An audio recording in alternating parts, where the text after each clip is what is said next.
अस्सलाम वालेकुम। मैं हूं एडवोकेट मियां आबिद कयूम और आप देख रहे हैं मेरा YouTube channel Mac and Associate. एक कॉमन ऑब्जर्वेशन जो देखने में आई है कि बहुत सारी हमारी कम्युनिटी के लोग जो कि ये ख्याल करते हैं कि ये जो टैक्स लॉयर्स हैं शायद वही कारपोरेट लॉयर्स भी कहलाते हैं, बल्कि वो ख्याल नहीं करते। वे उनका कह लें कि एक कंसेप्ट है कि जो भी लोग टैक्स प्रैक्टिशनर हैं they are doing the corporate law practice. ये किसी हद तक तो ठीक है, लेकिन इज्तिमाई तौर पे एक बड़े कैनवस पे it is totally wrong concept कि जो टैक्स प्रैक्टिशनर है वो शायद कॉर्पोरेट लॉ की प्रैक्टिस कर रहा है। इसलिए ये गलत है कि इन दोनों का जो डोमेन है टैक्स लॉ का और कॉर्पोरेट लॉ का, डेट इज़ एंटायरली डिफरेंट। तो इस वीडियो में हम इसी मिसकंसेप्शन के बारे में जो कि हमारी लीगल फर्टर्निटी में पाई जाती है कि कॉर्पोरेट लॉ क्या है और जो टैक्स है वो इसके साथ कोई कनेक्टेड है या कोई दूसरा इसके अलावा भी कोई और लॉ वो इसके साथ कनेक्टेड है या नहीं है। तो इसी के पे बात करते हैं। इसमें हम पहले तो ये देख लेते हैं कि कॉर्पोरेट लॉ है क्या, कॉर्पोरेट लॉ का कंसेप्ट क्या है। और जब हमें उसकी समझ आ जाएगी तो ऑब्वियसली हम जो है वो इजीली इसको डिफ्रेंशिएट कर पाएंगे विद द टैक्स लॉ और एनी अदर अलाइड और कनेक्टेड लॉ। बहुत सारे लॉ जो है वो दूसरे जो है वो इन लॉज के साथ कनेक्टेड होते हैं। तो ये इसी तरह से कि जैसे कि मैंने आपको बताया कि एक आम जो है वो तासर ये दिया जाता है कि इन्हें जितने भी टैक्स के प्रैक्टिशनर हैं या टैक्स के किसी भी एरिया में वो प्रैक्टिस कर रहे हैं वो शायद कॉर्पोरेट लॉ की भी वो प्रैक्टिस करते हैं और वही शायद कॉर्पोरेट लॉयर्स भी कहलाते हैं, विच इज़ बेसिकली रॉन्ग। तो अब हम देखते हैं कि कॉर्पोरेट लॉ है क्या। कॉर्पोरेट लॉ की कोई आपको set definition word to word कहीं भी सेम नहीं मिलेगी। जैसे कि अगर हम कहें कि इन्हीं जूरिस्प्रूडेंस की या लॉ की जो डेफिनेशन है वो आपको दो चार किताबों में कुछ वर्ड्स के ऊपर नीचे करने के साथ आपको ऑलमोस्ट सेम मिल जाती है, बट कॉर्पोरेट लॉ की डेफिनेशन एग्जैक्टली आपको हर बुक में सेम नहीं मिलेगी। जो मैं इसको डिफाइन करता हूँ वो इस तरह से है कि कॉर्पोरेट लॉ जो है वो ऐसे कवानीन हैं which deals with the affairs of a corporation, day to day affairs of any corporation and its allied matters। ऐसे वो सारे रूल्स रेगुलेशन कोड्स जो कंपनीज के साथ एस्टेब्लिशमेंट के साथ एंटिटीज जो कॉर्पोरेट एंटिटीज हैं उनको गवर्न करने के लिए इस्तेमाल हो रहे होते हैं, वो सारे लॉज जो हैं वो कॉर्पोरेट लॉ कहलाएंगे। अगर इसको और थोड़ा सा सिंप्लीफाइड फॉर्म में इसको मैं अगर एक्सप्लेन कर पाऊँ एक लाइन में, तो वो corporate law is the body of laws rules regulations and practices that governs the formation and operation of corporations. तो ये सारे वो कवानीन जो किसी भी कॉरपोरेशन या कॉरपोरेशंस को वो गवर्न करते हैं, उनके ऑपरेशंस को जो आप गवर्न करते हैं या उनके जो मामलात हैं डे टू डे अफेयर्स जो हैं उनको डील करते हैं, वो सारे laws. For example in Pakistan the main law which is companies act 2017, इससे पहले कंपनीज एक्ट ऑर्डिनेंस हुआ करता था 1984 का। ये एक बुनियादी इन कॉर्पोरेट लॉ है which deals with the corporations in Pakistan. इसके अलावा SECP एक्ट है, उसके अलावा जो वो मुदारबा कंपनीज एक्ट है, NBFC non banking finance companies है, इनकॉर्पोरेशन रेगुलेशंस है, बेशुमार एक लंबी लिस्ट है। मैं उनको कितना का पढ़ता जाऊँ, तो लिहाजा ये सारे जो कवानीन हैं ये कॉर्पोरेट लॉज कहलाएंगे। अब वो लॉयर जो कि इन मामलात के साथ एवरीडे जो है डील कर रहा होता है, कंपनीज के अफेयर्स के साथ जो अब डील कर रहा होता है, उसकी जो फंक्शनिंग है एक कंपनी की उसके साथ जो अब डील कर रहा होता है, वो जो है बुनियादी तौर पे कॉर्पोरेट लॉयर कहलाएगा। और उसमें बहुत सारी चीज़ें आ जाती हैं, उसमें उसका कंपनी का ट्रांजैक्शनल वर्क आ जाता है, उसमें उसके मैनेजमेंट के अफेयर्स आ जाते हैं, उसमें उसके जो फिनांस और बाकी जो वो मैनेजेरियल इश्यूज हैं which is related to the legal side, वो मामला आ जाते हैं। तो इन सारे जो लॉज को लॉयर्स कोर्ट में या अपार्ट फ्रॉम द कोर्ट जो है वो हैंडल कर रहा होता है, वो कॉर्पोरेट लॉ की प्रैक्टिस कर रहा होता है। अब ये जो मिसकन्फ्यूजन कंसेप्शन है और कन्फ्यूजन है कि शायद जो टैक्स लॉयर की लॉ की प्रैक्टिस करने वाले लोग हैं वो टैक्स लॉयर्स हैं। यहाँ एक चीज़ और मैं ये बुनियादी तौर पे बताता जाऊँ कि ये जो टैक्स प्रैक्टिशनर्स हैं, टैक्स की प्रैक्टिस करने वाले हैं, वो ज़रूरी नहीं है कि लॉयर्स हों। टैक्स की प्रैक्टिस करने के लिए आप अगर सिंपल कॉमर्स ग्रेजुएट हैं, जो कि बीकॉम हमारे यहाँ यानी करने वाले काफ़ी सारे लोग भी इसकी प्रैक्टिस कर रहे होते हैं, तो वो अब कहीं भी रजिस्टर्ड यानी एटलीस्ट जो है वो किसी बार यानी काउंसिल से उन्होंने कोई लाइसेंस नहीं लिया होता, वो क्योंकि बुनियादी रिक्वायरमेंट एलएलबी की डिग्री होल्ड नहीं करते होते। यहाँ आपने भी जो अब नोट किया होगा या आपके मुशाहदा में भी आया होगा कि जहाँ हमारे तहसील लेवल से लेके up to supreme court we have bar associations.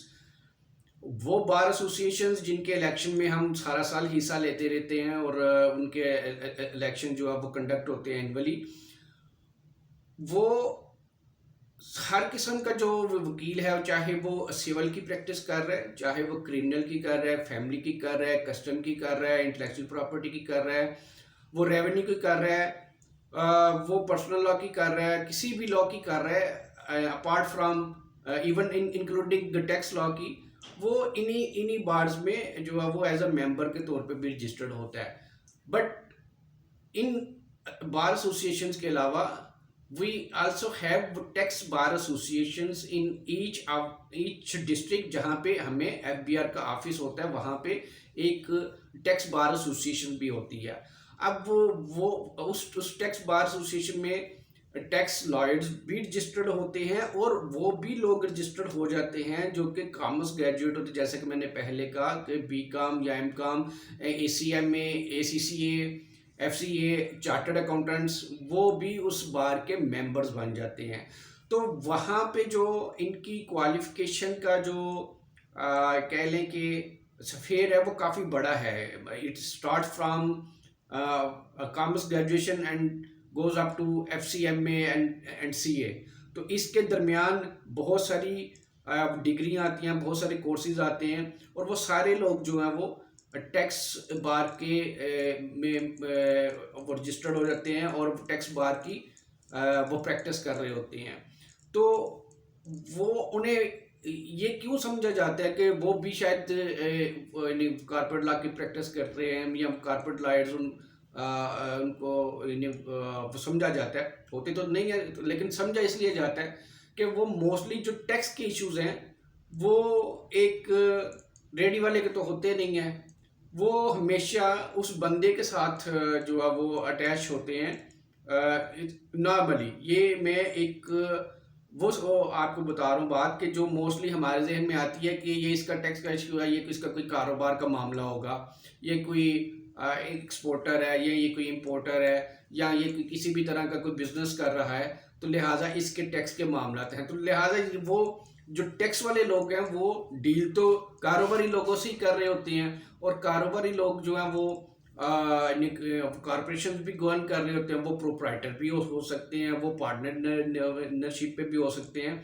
और ये सारी कैटेगरीज जो हैं इनके टैक्स अफेयर्स होते हैं।